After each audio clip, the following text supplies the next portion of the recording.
주시는 하나님의 말씀은 요한복음 20장 19절에서 23절까지의 말씀입니다. 요한복음 20장 19절에서 23절까지의 말씀 우리 앞에 보고 함께 합독하도록 하겠습니다. 화면을 보시고요. 시작. 이날 곧 안식 후 첫날 저녁에 제자들이 유대인들을 두려워하여 모인 곳에 문들을 닫았더니 예수께서 오사 가운데 서서 이르시되 너희에게 평강이 있을지어다. 이 말씀을 하시고 손과 옆구리를 보이시니 제자들이 주를 보고 기뻐하더라. 예수께서 또 이르시되 너희에게 평강이 있을지어다. 아버지께서 나를 보내신 것 같이 나도 너희를 보내노라. 이 말씀을 하시고 그들을 향하사 숨을 내쉬어 이르시되 성령을 받아라. 너희가 누구의 죄든지 사하면 사하여질 것이요 누구의 죄든지 그대로 두면 그대로 있습니다.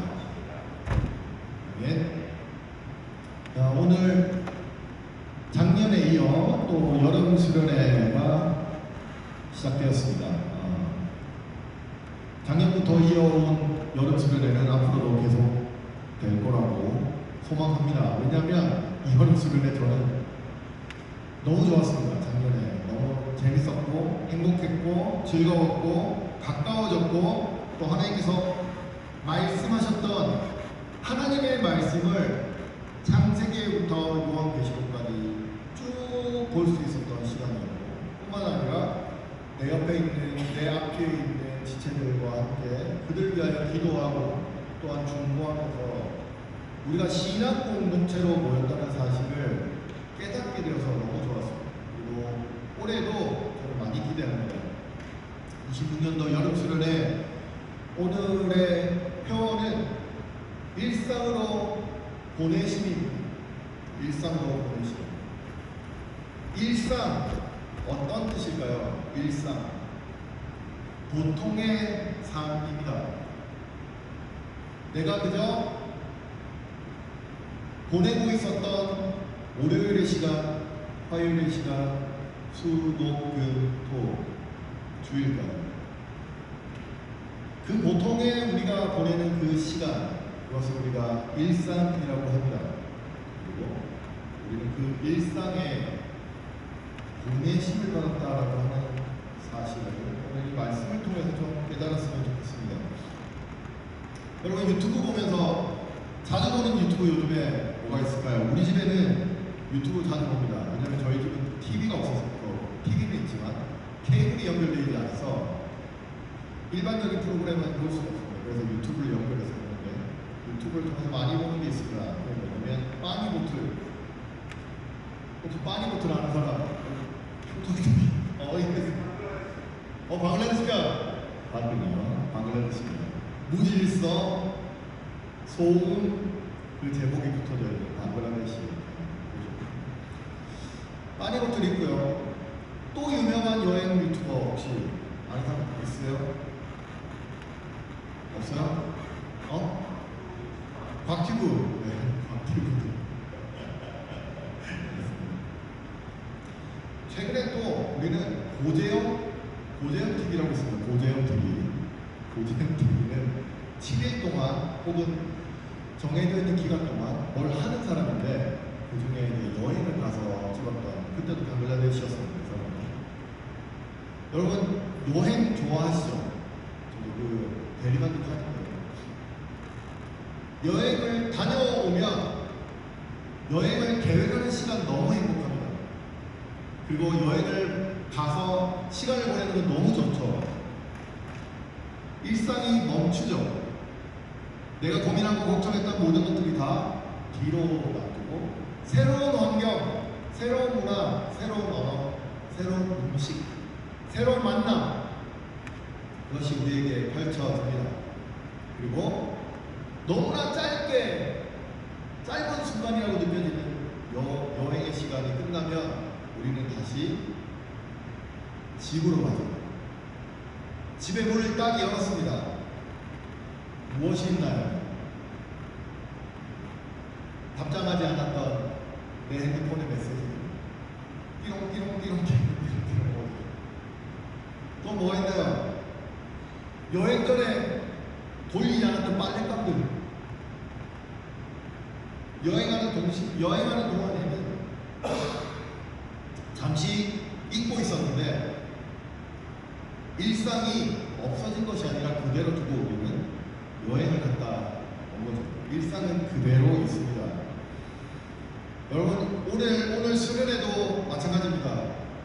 여기 앉아서 평소와 같이 예배드리고 말씀 듣고 찬양하고 기도하고 물놀이도 하고 그리고 크라임씬 액티비티들도 할 겁니다.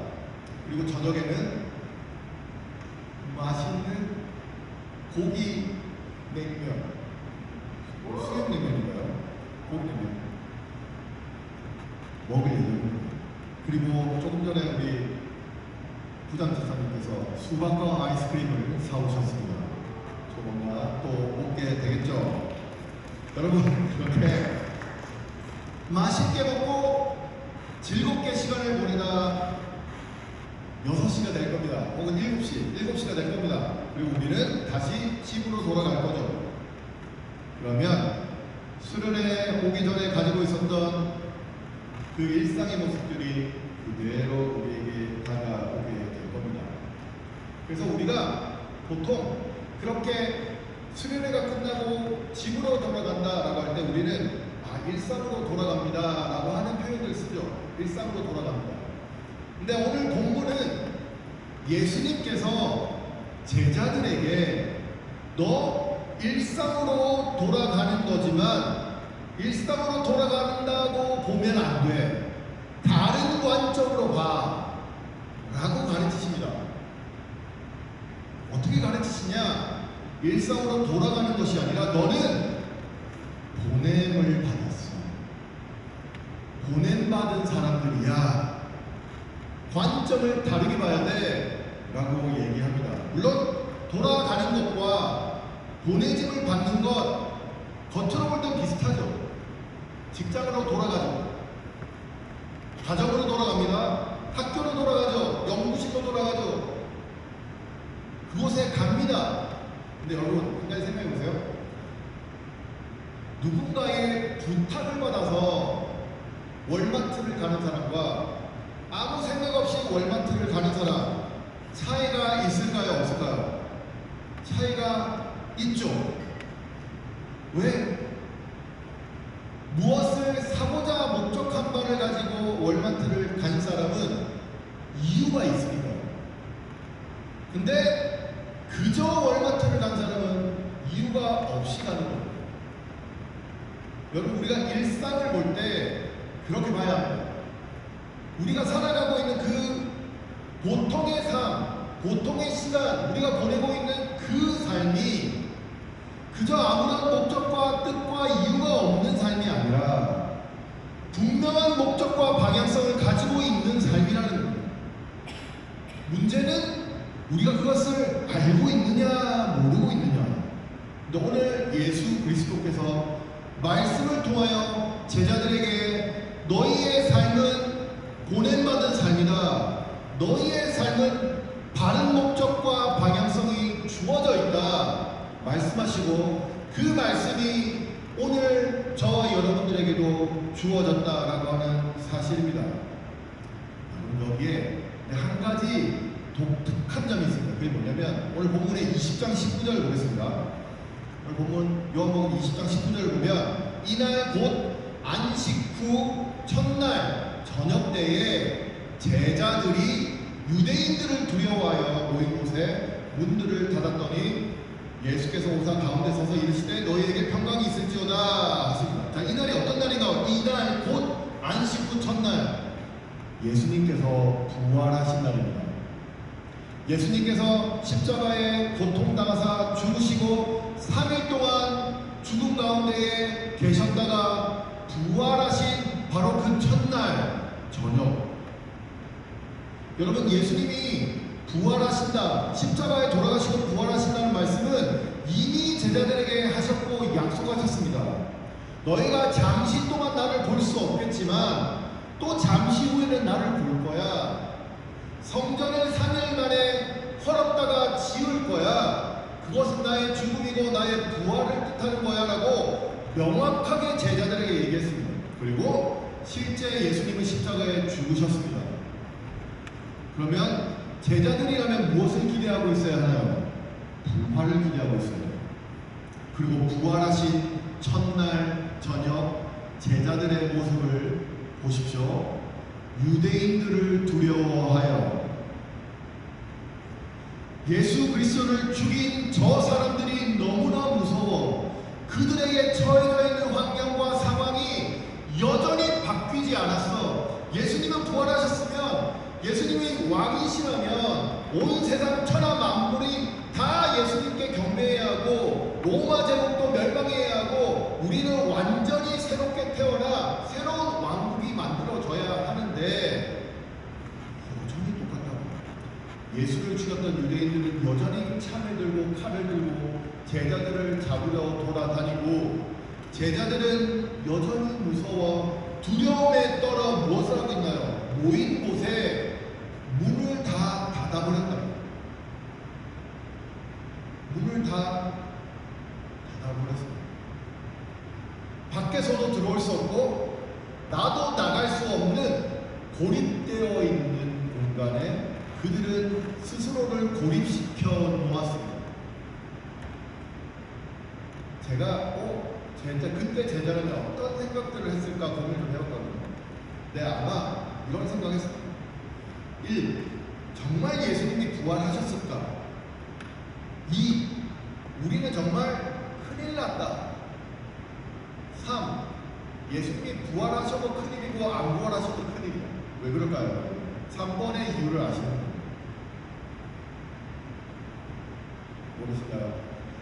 예수님이 부활하지 않으시면 예수님은 거짓말쟁이니까 큰일 난 거고요. 예수님이 부활하셔도 큰일 난 이유는 내가 예수님을 3번이나 부인했기 때문입니다. 내가 3번이나 예수님을 부인한 베드로야. 심한 F욕을 하면서 예수님을 저주하며 거부하고 부인했던 베드로, 그리고 십자가를 치고 있었던 예수 그리스도를 향하여 다가가지 못하고 다 도망쳐 버린 제자들, 그들이 두려움과 떨림을 보이며 자기가 죽을까봐, 자기와 환경과 상황이 전혀 바뀌지 않는 것에 대한 실망감과 함께 있는 겁니다. 바로 그런 상태에 예수님이 오셨어요. 본문을 보시면 예수께서 그 오사 가운데 서서를 보셔야 합니다. 여러분, 아까 문이 어떻게 되었다고 했나요?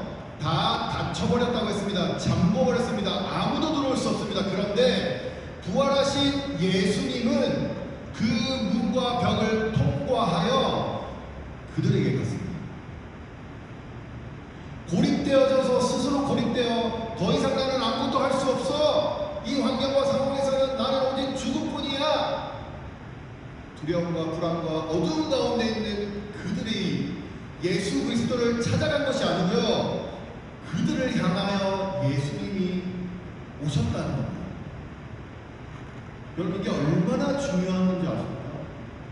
우리는 아무것도 할 수 없는 존재들이나 내가 아무것도 할 수 없다 고백하는 분이 하나님이라면, 내가 하나님께 하나님 나는 아무것도 할 수 없습니다라고 고백한다면 이미 하나님은 우리 가운데 함께 하셔 우리 가운데 서 계신다.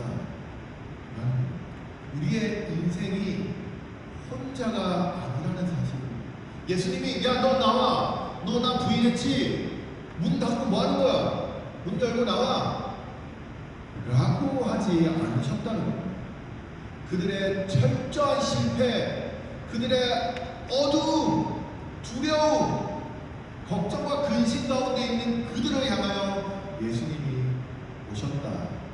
그들은 실패자들이었습니다. 불완전한 사람들이었다고. 그런데 예수님은 그들을 버리지 않으시고 찾아오셨습니다. 그리고 뭐라고 말씀하셨느냐? 19절을 보면 더 보시면 너희에게 평강이 있을지어다. 너희에게 평강이 있을지어다. 평강이 있을지어다. 여러분, 이 평강이라는 단어 우리가 로마서 지금 보고 있잖아요. 로마서에 평강이라는 단어, 저 단어와 똑같은 단어입니다. 히브리어는 샬롬, 에이멘의 헬라어. 어떤 뜻이냐면 분쟁이 없는 완전한 평화 상태, 갈등이 없는 상태, 이것을 평강입니다. 여러분 잘 보십시오. 환경과 상황은 그대로 있습니다. 근데 예수께서 제자들에게 뭘 말씀하셨느냐? 완전한 평화를 말씀하십니다. 평강을 주셨다. 그러면서 보이셨던 게 뭐냐면 20절에 보면 이 말씀을 하시고 손과 옆구리를 보이셨다 말씀합니다. 그리고 제자들이 그제사 주를 봅니다. 그제사 주를 보고 기뻐한다. 기뻐.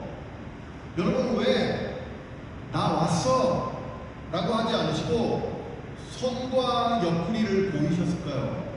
그 손과 옆구리에 무엇이 있나요, 여러분? 십자가의 흔적이 있죠.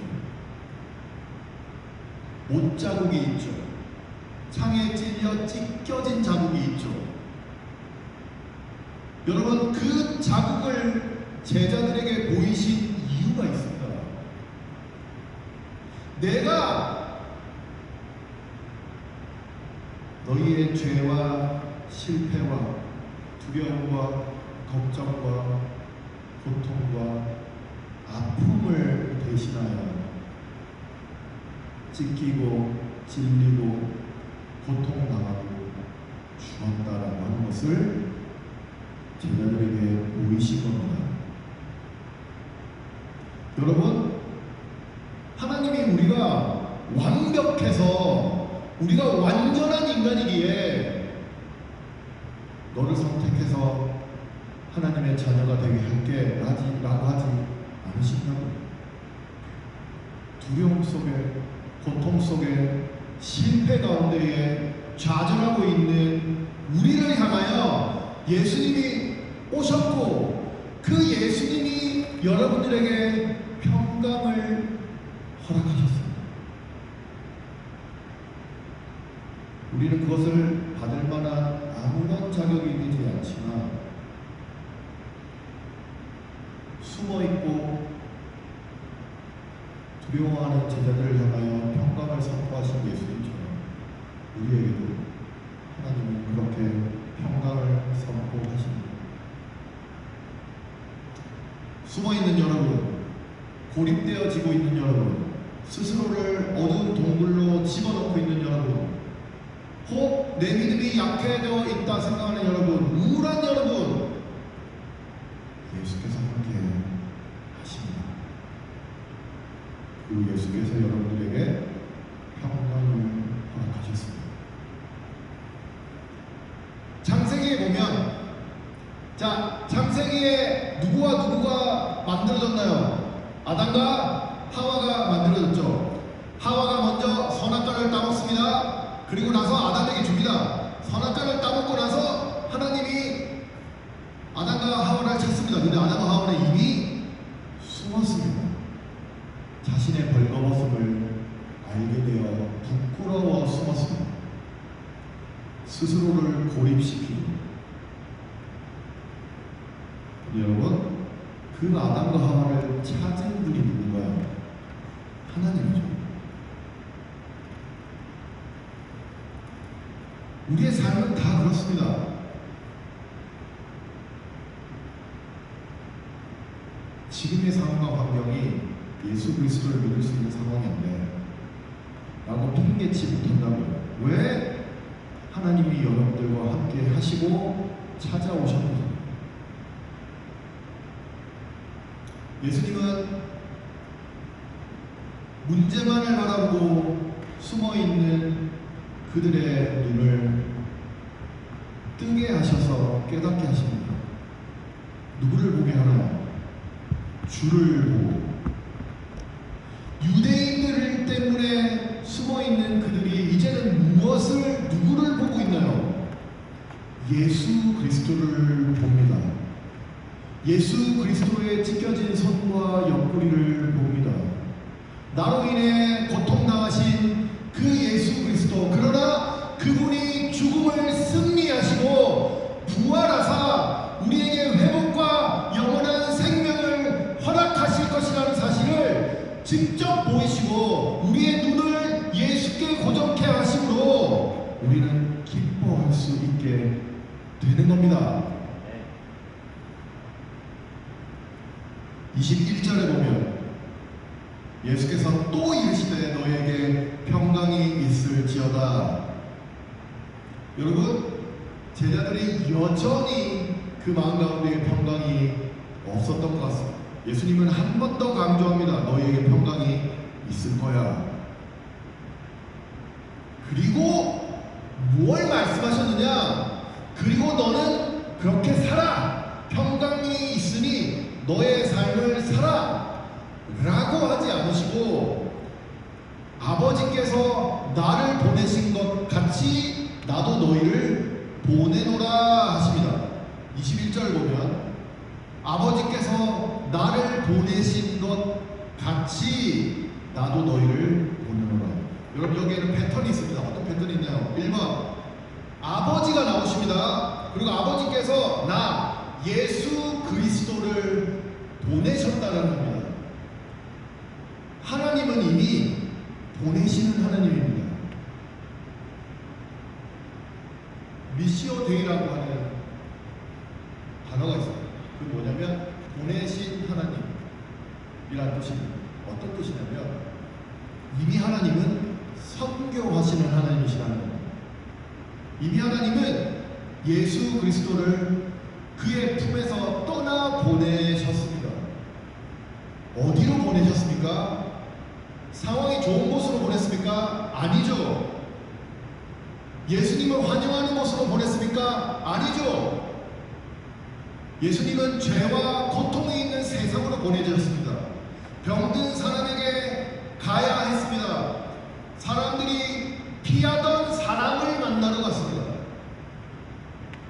사람들이 쉽게 지나쳐버리는 저 사람들을 향하여 예수님은 가셨습니다. 의사가 필요한 것은 건강한 사람들이 있는 곳이 아니라 아픈 사람들이 있는 곳이다 말씀하시며 그곳에 갔습니다. 왜요? 하나님의 사랑을 증명하려고요. 우리가 아직 죄인이었을 때에 그리스도 예수께서 십자가에 죽으심으로 하나님 아버지께서 우리를 사랑하신 것을 확증했다. 증거로 내밀었다는 거예요. 하나님의 사랑을. 어떻게? 예수 그리스도를 하나님께서 보내심으로. 그리고 오늘 말씀하십니다. 아버지께서 나를 보내신 것 같이 나도 너희를 보내노라. 여기에 중요한 단어는 같이입니다. like, 같이. 하나님께서 예수 그리스도를 보내신 것 같이 예수님도 여러분들을 보내신다고요. 어디로 보내시나요? 일상으로 보내십니다. 여러분들의 가정에, 여러분들의 학교에, 여러분들의 연구실에, 여러분들의 직장에, 여러분들이 속해 있는 공동체, 교회 공동체의 피치버그에 여러분들을 보내신다고요. 그런데 어떠한 목적으로 보내신다고요? 하나님이 예수 그리스도를 보내신 그 목적과 같이 여러분들도 그 목적함을 가지고 그 땅에 보내어졌다라고 하는 겁니다. 그러니 여러분, 그저 여러분들이 좋은 환경과 상황에 따라 유학이 온 것 그럴 수도 있지만 아닙니다. 여러분들이 피치버그 우연히 여러 학교들 중에 내가 골라 피치버그 왔어 그럴 수 있지만 아닙니다. 여러분, 하나님이 보내셨다고.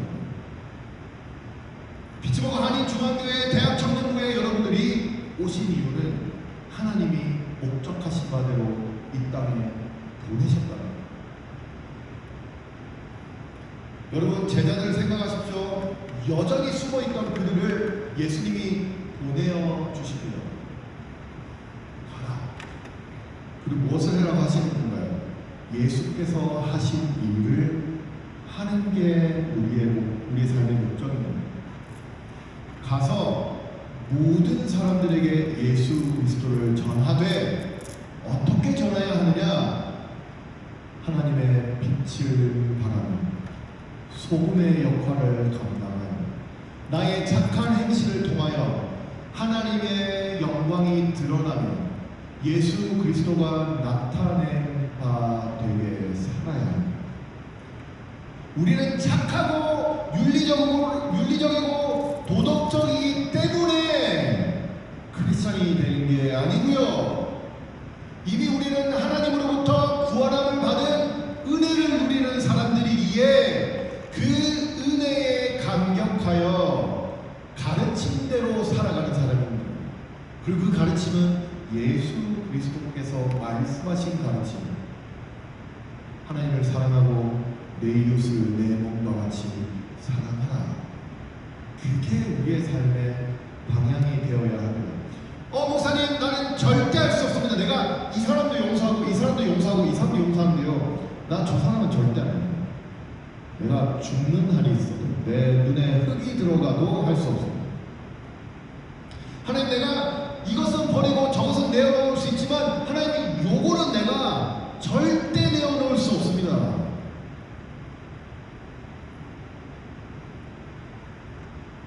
나는 이게 필요합니다. 나는 연약한 자입니다. 하나님, 이게 꼭 필요합니다. 하나님, 내가 하나님 말씀도 알겠고요, 예수님의 가르침도 알겠는데 하나님, 이건 내가 포기할 수 없습니다. 이건 내 연약함을 메이크업하는 매우 중요한 수단이라서. 그런데 그것을 내어놓으시라 하는 게 예수님의 가르침입니다. 사람은 두 마음을 품을 수 없다 말씀하십니다. 하나님을 선택할 거냐, 우상을 선택할 거냐. 그런데 하나님은 우상을 선택하는 그 사람에게 구원함을 허락지 않으십니다. 여러분, 우상을 선택하시지 않아야 합니다.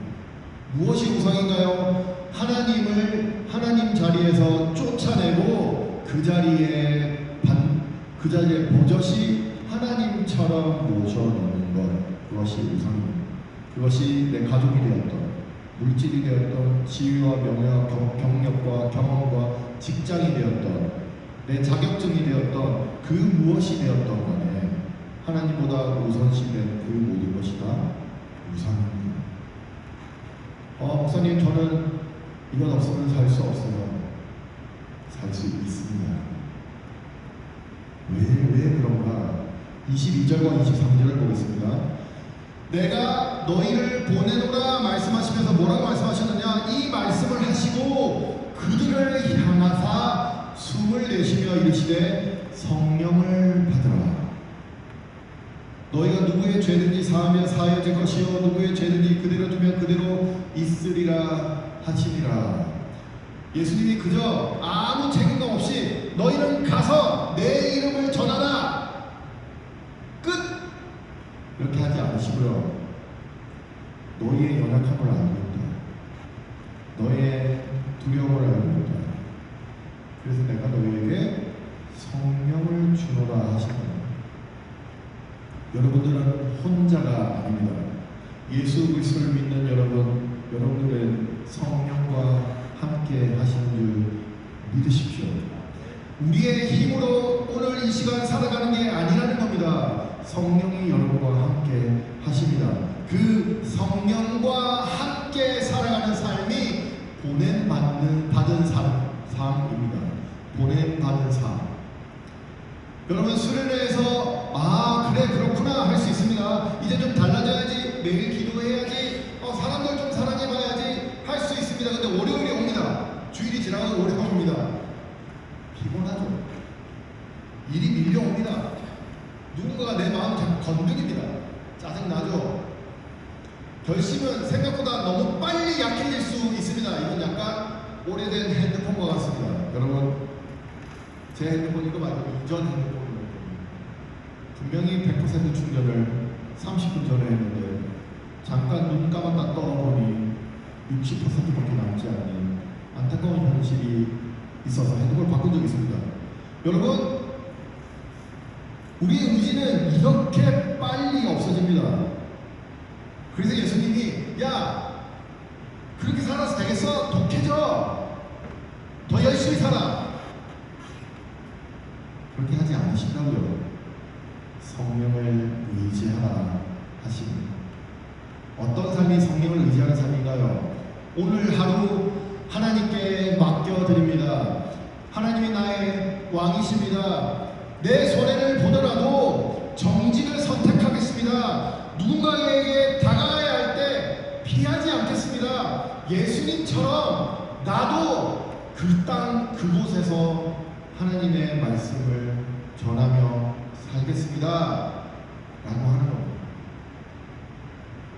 학교에서, 직장에서 아무도 보지 않을 그때, 그 순간에 정직하게 일하는 것. 다른 사람들을 밟고 올라가지 않는 것. 다른 사람들의 수고를 내 공으로 뺏어오지 않는 것. 온라인도 마찬가지죠. 확인되지 않는 말을 쉽게 퍼뜨리지 않는 것. 누군가를 웃음거리로 만들지 않는 것. 뒷담화하지 않는 것. 교회에서 누군가 지체하고 있을 때 먼저 연락하는 것. 한동안 보이지 않는 사람들에게 괜찮아? 물어보는 것. 이 작은 자리에서 하는 이 모습들이 하나님의 빛을 보이게 하는 모습이에요. 소금과 같은 역할들을 하는 모습입니다. 사랑하는 여러분, 하나님은 보내시는 하나님이십니다. 예수님을 보내셨습니다. 그리고 그 예수님이 오늘 저와 여러분들이 있는 그 자리에 보내십니다. 이제 수련회가 끝나고 일성으로 돌아갈 때 일성으로 돌아갑니다. 그렇게만 끝나는 것이 아니라 나는 그 일성으로 보내심을 받은 자, 하나님의 목적하심으로 살아가야 하는 자, 예수 그리스도의 가르침대로 살아가야 하는 자, 나는 그리스도인. 그런 삶을 살아가고 그렇게 내 삶을 변화해 가면서 하나님의 영광을 드러내고 빛 대신 그 하나님이 우리의 삶 가운데에 나타나심으로 예수 그리스도가 전파되어지는 역사들이, 기적들이 여러분의 삶 가운데 있기를 축원합니다. 기도하겠습니다. 하나님, 우리를 보십시오. 여전히 두려워하고 여전히 떨고 여전히 용서할 수 없고 여전히 고립되어져 있고 여전히 무서워하고 있는 우리들을 보십시오. 그렇지만 하나님, 오늘 말씀을 통하여 한 가지를 깨닫습니다. 예수 그리스도께서 나와 함께하고 계시며 성령을 우리에게 보내사 우리의 삶 가운데에 성령의 인도하심을 경험하게 하시고 뿐만 아니라 우리를 격려하시고 위로하시고 힘과 능력과 지혜를 주실 뿐만 아니라 우리의 삶이 목적 없이 방향성 없이 살아가는 것이 아니라 그리스도인으로 예수 그리스도를 따라 살아가는, 그의 가르침대로 살아가는, 그리하여 하나님의 영광과 그 빛 대신 하나님을 드러내 보임으로 복된 하나님의 놀라운 능력들이 우리의 삶 가운데에 드러나게 하시기 위함을 이 시간 고백합니다. 일상으로 다시 우리가 나아갈 때에 이제는 더 이상 아무런 방향성 없이 가는 것이 아니라 보냄받은 자로서 주께서 허락하신 그 사명을 감당해내는 우리 모두가 되게 하여 주시옵소서. 예수 그리스도의 이름으로